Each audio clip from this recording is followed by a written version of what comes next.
attendance program, recordings are prohibited of any kind, are prohibited either in the courtroom, here in Department 4, Department 1, or the parties appearing on rap. There's to be no live tweeting, no electronics, and again, no recording of the proceeding is permitted.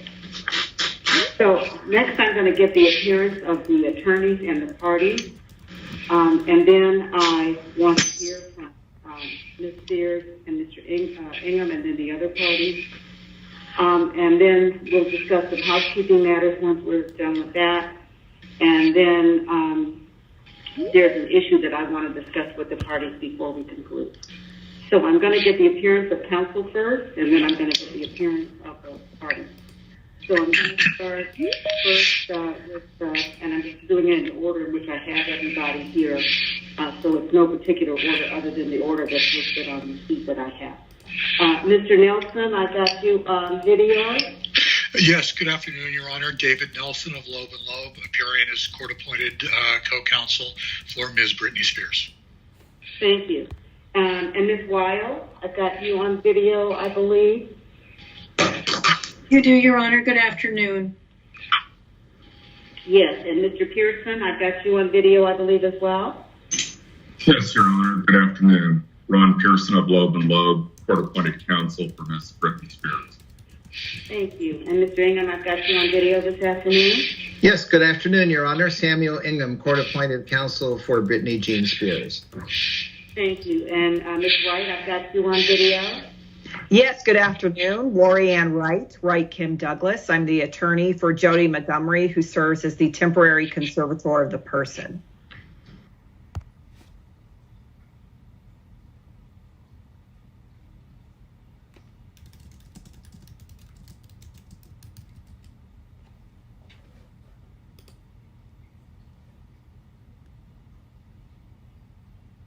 Thank you. And Ms. Cohen, I've got you on video as well. Yes, Your Honor. Gerald Cohen of Freeman and Smiley, appearing for James P. Spears. Thank you. And Ms. Thoreen, I've got you on video as well. Yes, good afternoon, Your Honor. Vivian Thoreen of Holland & Knight, appearing on behalf of James P. Spears, State. Thank you. Thank you. And Mr. Jones, I've got you on video this afternoon. Yes, Your Honor. Good afternoon. Gladstone, Jones, and Jones Swanson on behalf of Lynn Spears. Thank you for having us. Yes, of course. And then I'm going to get the appearances of the parties. I'm going to start with Britney Jean Spears. Good afternoon, Ms. Spears. I believe you're on the telephone. Hi, good afternoon. Good afternoon. Thank you for coming in today. And Ms. Montgomery, I've got you on video. Yes, good afternoon. Jody Pace Montgomery, temporary conservator for Britney Spears. Thank you. And Ms. Lynn Spears, I've got you on video, I believe. No, I'm on telephone. Oh, okay. Not a problem. Good afternoon, Ms. Spears. And Mr. Spears, I'm showing you on video, but you might be on the phone. Yes, Your Honor, I'm on the phone. James T. Spears, co-conservator of the estate of Britney Jean Spears. Thank you. And also, I believe Miss Lynn Swan, you're on the phone. Is that correct? Yes, Your Honor. Good afternoon. This is Lynn Swanson from Jones Swanson. I'm here on behalf of Lynn Spears. Yes, good afternoon to you as well. And so, Mr. Ingham, the status hearing was set at your request because Ms. Spears did want to address the court this afternoon. But before I get to her, I wanted to talk to you first to see if you had anything you wanted to say before I go to her. Yes, thank you, Your Honor. I greatly appreciate that. This indeed is a special status hearing that was set at the request of my client. As I understand it, the only item on the agenda, apart from whatever questions the court would like to ask, is the opportunity for my client to address the court. We have employed this procedure several times in the past, both in this department and in the previous department that handled this case.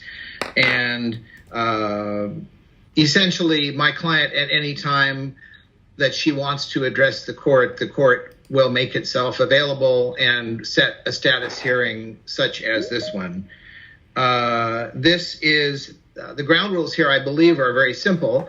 It's an open-ended hearing. My client is free to discuss any aspect of the conservatorship that she wishes and is welcome to say whatever she likes. For the record, I would like to state that I have not in any way attempted to control or filter or edit anything that she has to say today. These are entirely her words, and she's on her own independent phone connection. I will not interrupt her at any point. That once she starts speaking, irrespective of what she says, I will not in any way attempt to stop her from speaking or text her or anything else. And I would ask the same courtesy of all counsel that once she starts, I would appreciate it if she would be allowed to finish in her own due course. And that's really all I have to say, Your Honor, at this point. Thank you, Mr. Ingham. So I would also echo what Mr. Ingham said, that when Ms. Spears is speaking, please nobody try to reach out to her by, in any way. Did any of the counsel have anything they wanted to say before I hear from Ms. Spears? Your Honor, this is Ms. Wright. I did want to ask, we don't know, obviously, what Ms. Spears is going to say, and we're happy that she's here today to address her concerns with the court. But if what she's going to say may impact her medical privacy, my client does hold those medical privacy rights, and I would ask that we please seal the transcript and clear the courtroom so we can preserve those medical rights. I think it's really important. And it could be that she brings up issues related to her family and her minor children, and they have their own privacy rights. And I think anything said about them. They've done a good job at exploiting my life and the way that they've done my life. So I feel like it should be an open court hearing, and they should listen and hear what I have to say. Oh, okay, that was Ms. Spears speaking. That was me, yes. Okay, thank you, Ms. Spears. All righty. So with that said, Mr. Ingham, did you have anything you wanted to say before I have Ms. Spears speak to the court? Your Honor, all I was going to say is that my client has indicated to me that she wants the hearing to be open. Okay.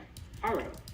So, Ms. Spears, and thank you for your interest in appearing in the court today. And I do recall the last time that I had a chance to meet you. So I'm glad that you're back here today as well. You were here, I believe, in 2019. I believe we were in the court. So I'm happy to hear from you, Ms. Spears. So you may feel free to address me at this point.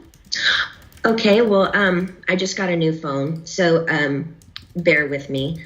Okay, so I have this written down. I have a lot to say, so bear with me. Basically, a lot has happened since 2 years ago, the last time I wrote all this down. The last time I was in court. I will be honest with you, I haven't been back to court in a long time because I don't think I was heard on any level when I came to court the last time. I brought 4 sheets of paper in my hands and wrote in length what I had been through the last 4 months before I came there. The people who did that to me should not be able to walk away so easily. I'll recap. I was on tour in 2018. I was forced to do. My management said if I don't do this tour, I will have to find an attorney. Ms. Spears, I hate to interrupt you, but my court reporter is taking down what you're saying. Okay. And so you have to speak a little more slowly. Oh, of course, yes. Okay, I apologize. Great. Everything you're saying. Okay. Sure. Now, the people who did this to me should not get away and to be able to walk away so easily. Recap. I was on tour in 2018.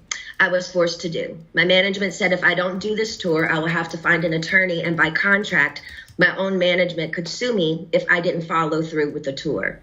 He handed me a sheet of paper as I got off the stage in Vegas and said I had to sign it. It was very threatening and scary, and with the conservatorship, I couldn't even get my own attorney, so out of fear, I went ahead and I did the tour. When I came off that tour, a new show in Las Vegas was supposed to take place. I started rehearsing early, but it was hard because I'd been doing Vegas for 4 years and I needed a break in between. But no, I was told this is the timeline and this is how it's going to go. I rehearsed 4 to 4 days a week, half of the time in the studio and half of the other time in a Westlake studio. I was basically directing most of the show with my whereabouts, where I preferred to rehearse, and actually did most of the choreography, meaning I taught my dancers my new choreography myself. I take everything I do very seriously. There's tons of video with me at rehearsals. I wasn't good. I was great. I led a room of 16 new dancers in rehearsals. It's funny to hear my manager's side of the story. They all said I wasn't participating in rehearsals and I never agreed to take my medication, which my medication is only taken in the mornings, never at rehearsal. They don't even see me. So why are they even claiming that?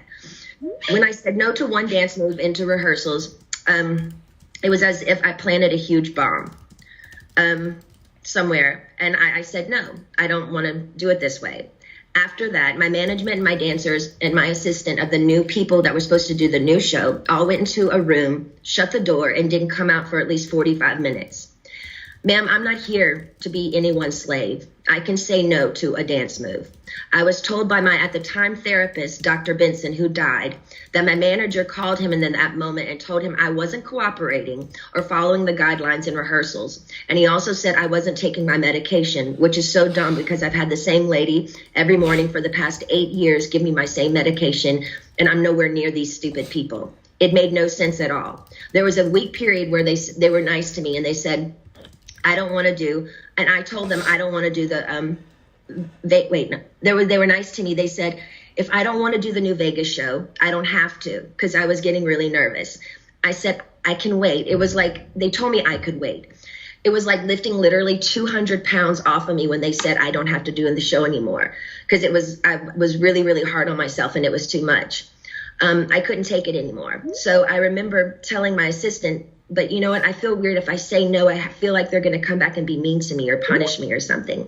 3 days later, after I said no to Vegas, my therapist sat me down in a room and said he had a million phone calls about how I was not cooperating in rehearsals and I haven't been taking my medication. All of this was a false. He immediately the next day put me on lithium out of nowhere. He took me off my normal meds I'd been on for 5 years. And lithium is a very, very strong and completely different medication compared to what I was used to. You can go mentally impaired if you take too much, if you stay on it longer than 5 months. But he put me on that and I felt drunk. I really couldn't even take up for myself. I couldn't even have a conversation with my mom or dad really about anything. I told them I was scared and my doctor had me on 6 different nurses with this new medication come to my home, stay with me, to monitor me on this new medication, which I never wanted to be on to begin with. There were 6 different nurses in my homes and they wouldn't let me get in my car to go anywhere for a month. Not only did my family not do a goddamn thing, my dad was all for it. Anything that happened to me had to be approved by my dad. And my dad he acted like he didn't know that I was told I had to be tested over the Christmas holidays before they sent me away when my kids went home to Louisiana. He was the one who approved all of it. My whole family did nothing. Over the 2-week holiday, a lady came into my home for 4 hours a day, sat me down and did a psych test on me. It took forever. But I was told I had to then, after that I got off, I was told I had to then, after I got a phone call from my dad saying, after I did the psych test with this lady, basically saying I had failed the test or whatever. I'm sorry, Brittany, you have to listen to your doctors. They are planning to send you to a small home in Beverly Hills to do a small rehab program that we're going to make up for you. You're going to pay $60,000 a month for this. I cried on the phone for an hour and he loved every minute of it. The control he had over someone as powerful as me, as he loved the control to hurt his own daughter 100,000%, he loved it. I packed my bags and went to that place. I worked 7 days a week, no days off, which in California, the only similar thing to this is called sex trafficking, making anyone work against their will, taking all their possessions away, credit card, cash, phone, passport card, and placing them in a home where they work with the people who live with them. They all lived in the house with me, the nurses, the 24/7 security. There was one chef that came there and cooked for me daily during the weekdays. They watched me changed every day, naked, morning, noon, and night. My body, I had no privacy door for my room. I gave 8 gallons of blood a week. if I didn't do any of my meetings and work from 8 to 6 at night, which is 10 hours a day, 7 days a week, no days off, I wouldn't be able to see my kids or my boyfriend. I never had a say in my schedule. They always told me I had to do this. And ma'am, I will tell you, sitting in a chair 10 hours a day, 7 days a week, it ain't fun. And especially when you can't walk out the front door.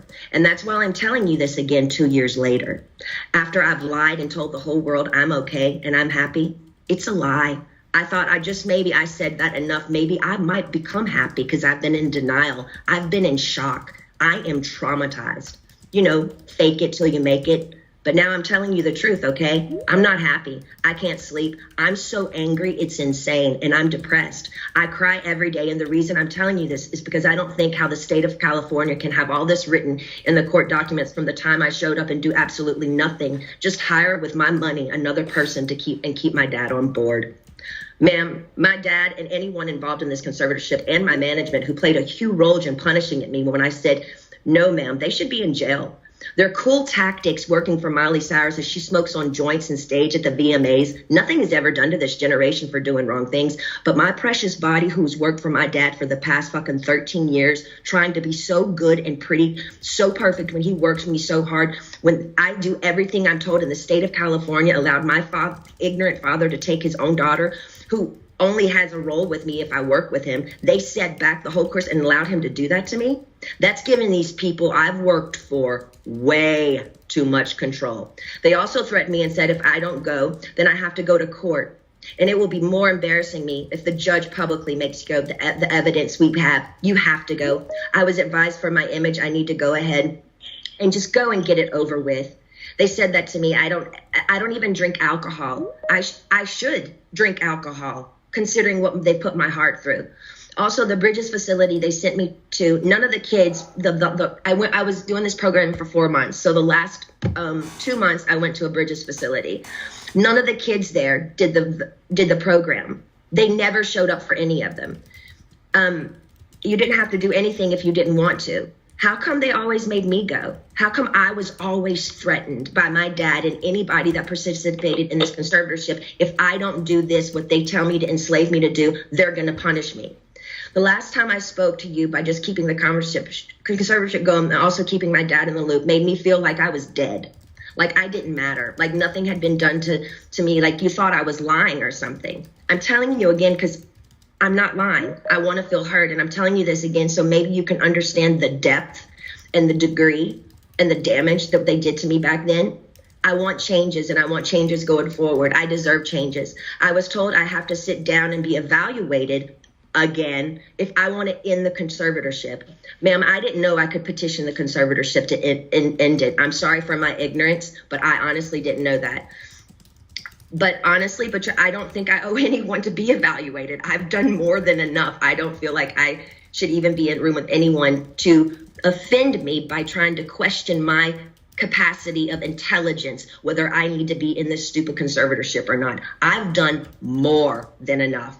I don't owe these people anything, especially me, the one that has roofed and fed tons of people on tour on the road. It's embarrassing and demoralizing what I've been through, and that's the main reason. I've never said it openly, and mainly I didn't want to say it openly because I honestly didn't think anyone would believe me. To be honest with you, the Paris Hilton story on what they did to her to that school, I didn't believe any of it. I'm sorry, I'm an outsider, and I'll just be honest, I didn't believe it. And maybe I'm wrong, and that's why I didn't want to say any of this to anybody, to the public, because I thought people would make fun of me or laugh at me and say, she's lying, she's got everything, she's Britney Spears. I'm not lying. I just want my life back, and it's been 13 years, and it's enough.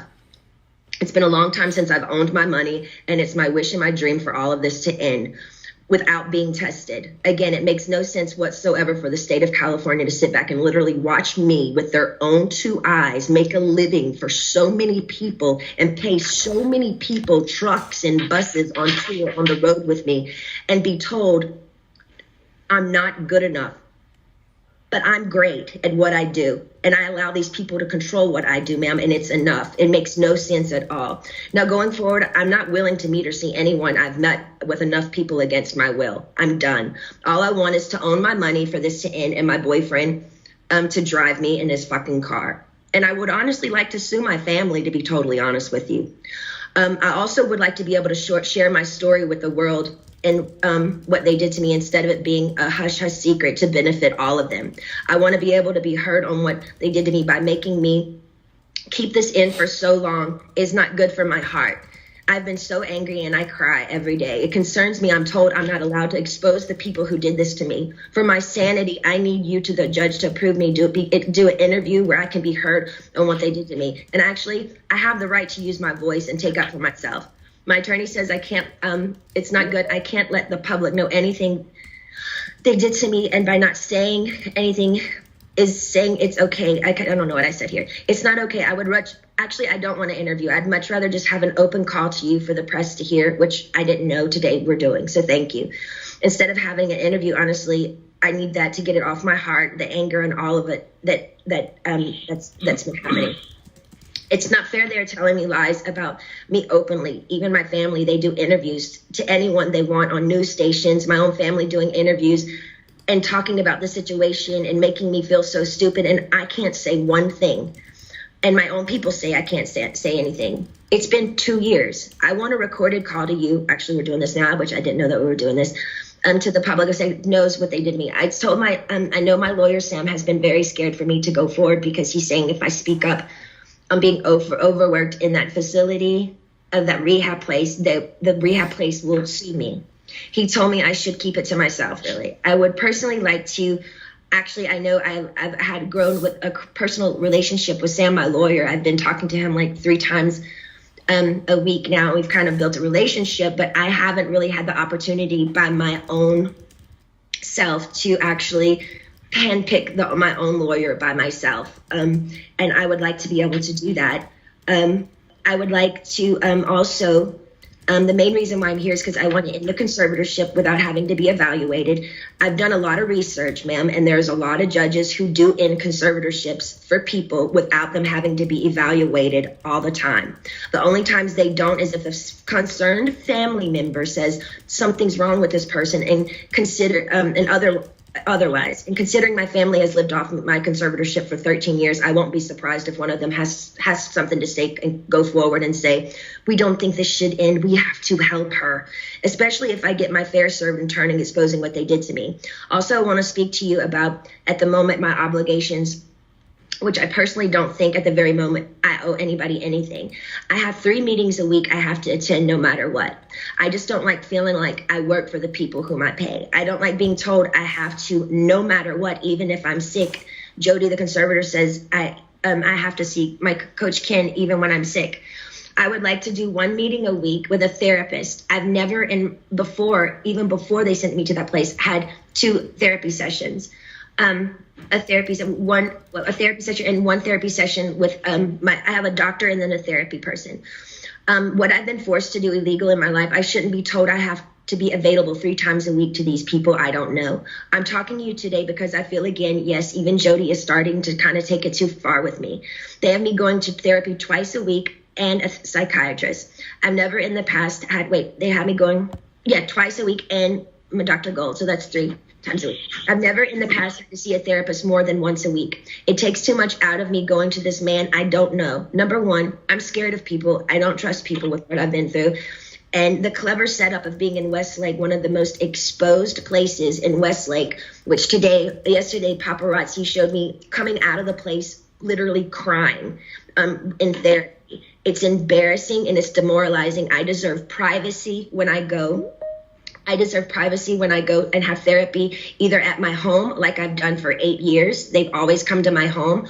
Or when the Dr. Benson, the man that died, I went to a place similar to what I went to in Westlake, which was very exposed and really bad. Okay, so wait, where was I? In Westlake, it was identical to Dr. Benson, who died, the one who illegally, 100% abused me by the treatment he gave me too. And to be totally honest with you, I was so... Excuse me for interrupting you. But my reporter says if you could just slow down a little bit because she's trying to make sure she gets everything that you're saying. Okay, cool. And so that would be great. I have been through, and the Clever Step in Westlake is identical to Dr. Benson, who died, the one who illegally, yes, 100% abused me by the treatment he gave me. And to be totally honest with you, when he passed away, I got on my knees and thanked God. In other words, my team is pushing it with me again. I have trapped phobias being in small rooms because the trauma locking me up for 4 months in that place. Is not okay for them to send me, sorry, I'm going fast, to that small room like that twice a week with another new therapist I pay that I never even approved. I don't like it. I don't want to do that. And I haven't done anything wrong to deserve this treatment. It's not okay to force me to do anything I don't want to do. By law, Jody and this so-called team I should be able to sue them for threatening me and saying, if I don't go and do these meetings twice a week, we can't let you have your money and go to Maui on your vacations. You have to do what you're told for this program, and then you will be able to go. But it was very clever. They picked one of the most exposed places in Westlake, knowing I have the hot topic of the conservatorship, that over 5 paparazzis are going to show up and get me crying coming out of that place. I begged them to make sure that they did this at my home so I would have privacy. I deserve privacy. The whole conservatorship from the beginning, once the conservatorship from the beginning, once you see someone, whoever it is in the conservatorship, making them money and myself money and working, that whole statement right there, the conservatorship should end. There should be I shouldn't be in a conservatorship if I can work and provide money and work for myself and pay other people. It makes no sense. The laws need to change. What state allows people to own another person's money and account and threaten them and saying, you can't spend your money unless you do what we want you to do, and I'm paying them? Ma'am, I've worked since I was 17 years old. You have to understand how thin that is for me. Every morning I get up to know I can't go on somewhere unless I meet people I don't know every week in an office identical to the one where the therapist was very abusive to me. I truly believe this conservatorship is abusive. And now we can sit here all day and say, oh, conservatorships are here to help people. But ma'am, there's 1,000 conservatorships that are abusive as well. I don't feel like I can live a full life. I don't owe them to go see a man I don't know and share him my problems. I don't even believe in therapy. I always think you take it to God. I want to end the conservatorship without being evaluated. In the meantime, I want this therapist once a week. He can either come to my home. No, I just want him to come to my home. I'm not willing to go to Westlake and be embarrassed by all these paparazzi, these scummy paparazzi laughing at my faces while I'm crying, coming out and taking my pictures as all these white, nice dinners where people drinking wine at restaurants, watching me leave these places. They set me up by sending me to the most exposed places, and I told them I didn't want to go there because I knew paparazzi would show up there. They only gave me 2 options for therapists, and I'm not sure how you make your decisions, ma'am, but this is the only chance for me to talk to you for a while. I need your help. So if you can just kind of let me know where your head is. I don't really honestly know what to say, but my requests are just to end the conservatorship without being evaluated. I want a petition basically to end the conservatorship, but I want it to be petitioned to end it, but I don't want to be evaluated and be sat in a room with people 4 hours a day like they did me before.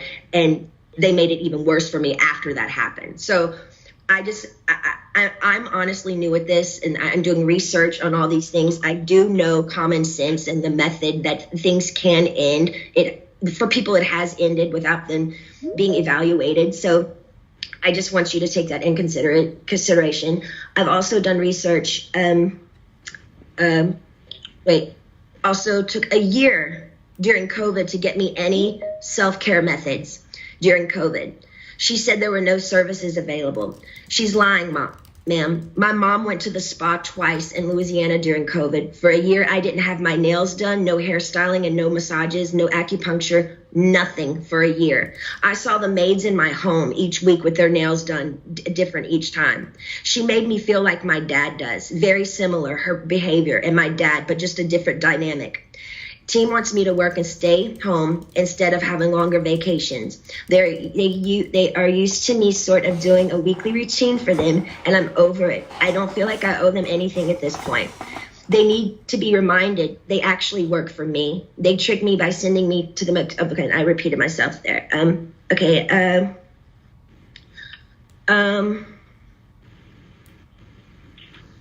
Also, I was supposed to be able to, I have a friend that I used to do AA meetings with. I did AA for 2 years. I have I did 3 meetings a week. I met a bunch of women there, and I'm not able to see my friends that live 8 minutes away from me, which I find extremely strange.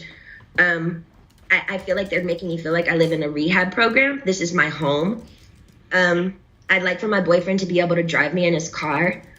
And I want to meet with a therapist once a week, not twice a week. And I want him to come to my home because I actually know I do need a little therapy.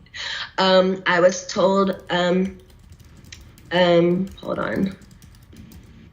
I think and I would like to progressively move forward, and I want to have the real deal. I want to be able to get married and have a baby. I was told right now in the conservatorship, I'm not able to get married or have a baby. I have a ID inside of myself right now, so I don't get pregnant.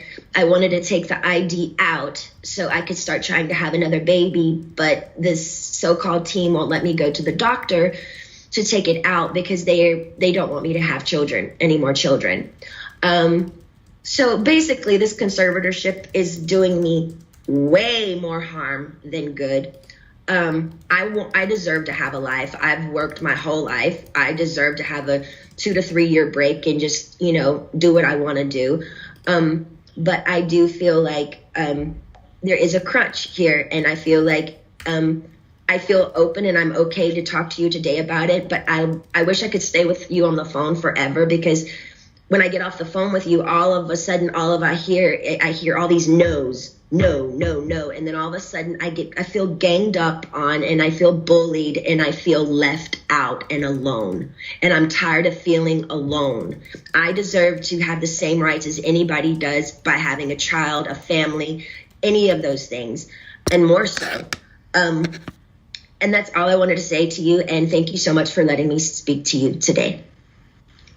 Oh, Ms. Spears, you're quite welcome. And also, I just want to tell you that I certainly am sensitive to everything that you said and how you're feeling. And I know that it took a lot of courage for you to say everything you had to say today. And I want to let you know that the court does appreciate your coming on the line and sharing how you're feeling.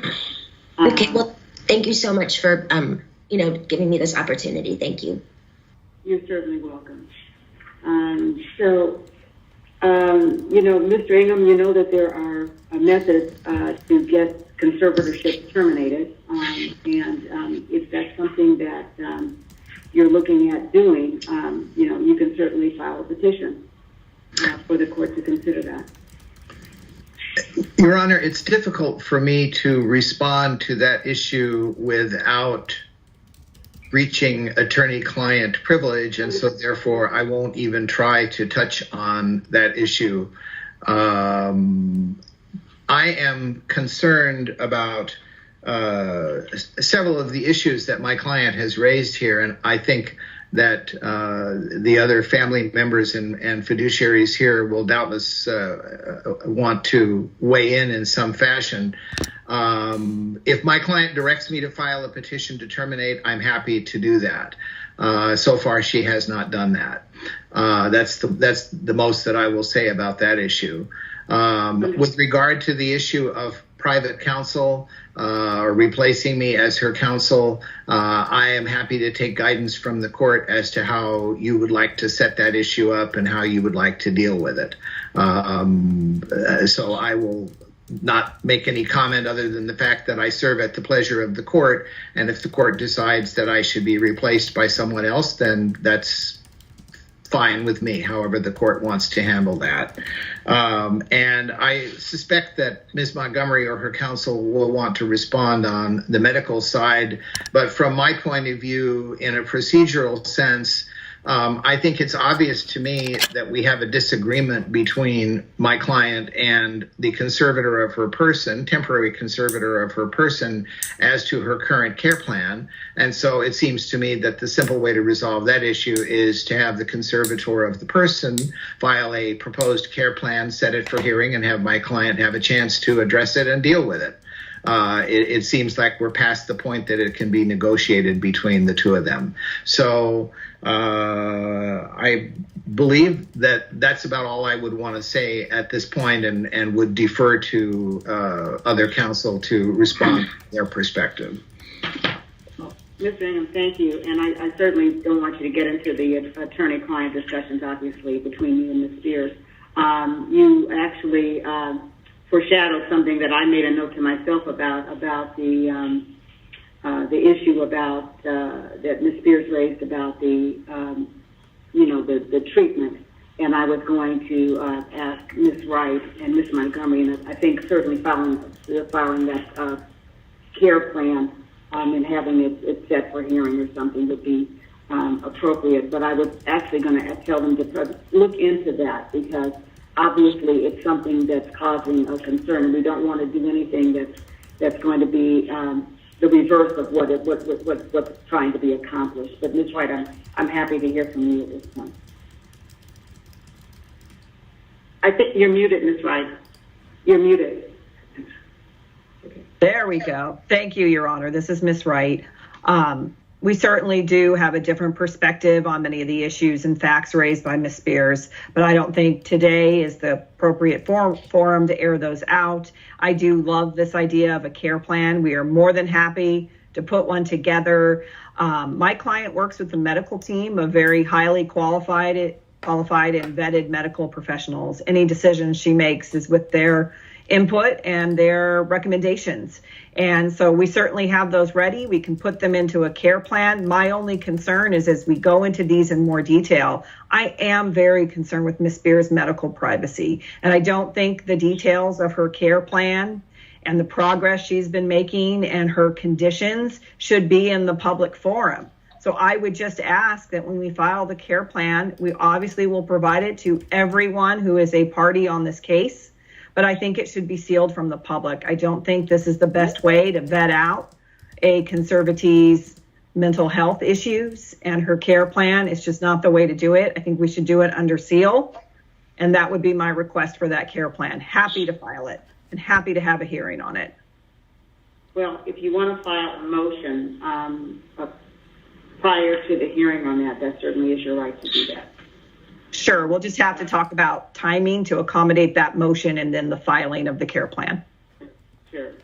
But I just appreciate Ms. Spears. It takes a lot of courage. But I have to be in agreement to this care plan. I can't be forced to do what I don't want to do. Okay, and I think that there's a way to try to, and ma'am, and honestly, between you, there's nothing. I don't mind doing therapy twice a week. It's the way that they exposed me in that place, and where paparazzi are loaded there, and I drive a lot, but I never get out of my car, and so all I want, it's very simple. I would just like this man to come to my house twice a week, and that's it. That's it. I'm not asking for, Badai Central from Italy to come and visit me for therapy. I just want a man to come here twice a week and do the therapy thing. That's what I want to do. So I just want you to know my request. Okay, thank you, Ms. Spears. I appreciate that. And I believe both Ms. Wright and Ms. Montgomery are nodding their heads, and so they're hearing what you're saying. Okay, do any other counsel have anything that they want to add this afternoon?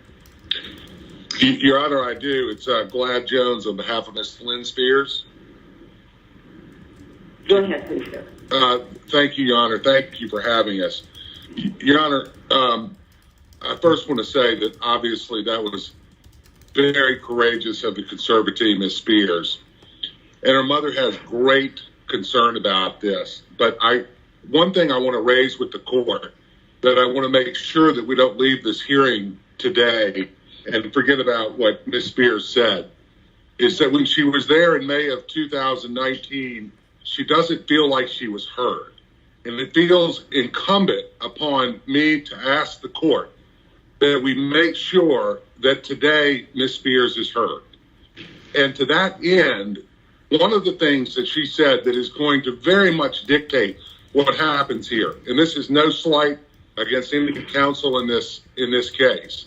But the request for her to have her own counsel, I would respectfully suggest, Your Honor, given that she articulated the reasons why she wanted that I believe that the court must take that up at its earliest convenience, because that issue may very well dictate what happens in terms of step 2, 3, and 4. Similarly, this healthcare plan, I also asked the court to take that up immediately. These are complaints and concerns that we did hear about in May of 2019. Today is the day, while the world watches and listens to Ms. Spears, is the day that we respectfully request that this court put an action plan at the Los Angeles Superior Court in place to provide the relief that Ms. Spears is so asking for in this hearing. That is critical. That is her mother's request. That is what we respectfully ask the court, that we not leave this proceeding without having dates to move forward on these basic requests that may have an impact on this conservatorship. Thank you, Your Honor. Thank you, sir. Any other counsel have anything they want to say? Your Honor, Vivian Thoreen. Yes. Your Honor. Thank you, Your Honor. I appreciate Ms. Spears' comments and the courage it took her to make the remarks to the court. I would like to request a brief recess so that I may consult with my client. There may be issues that I would like to respond to, but given the amount of testimony provided, I would like to request a recess so that I can consult with my client. Okay, I think that's reasonable. So we can take a recess. Let's see what time it is. We can take a recess till 5:03. That'll give about 20 minutes, and that'll give us staff a chance also to have a brief break, and then we can reconvene. Thank you, Your Honor. Thank you, Your Honor. Thank you.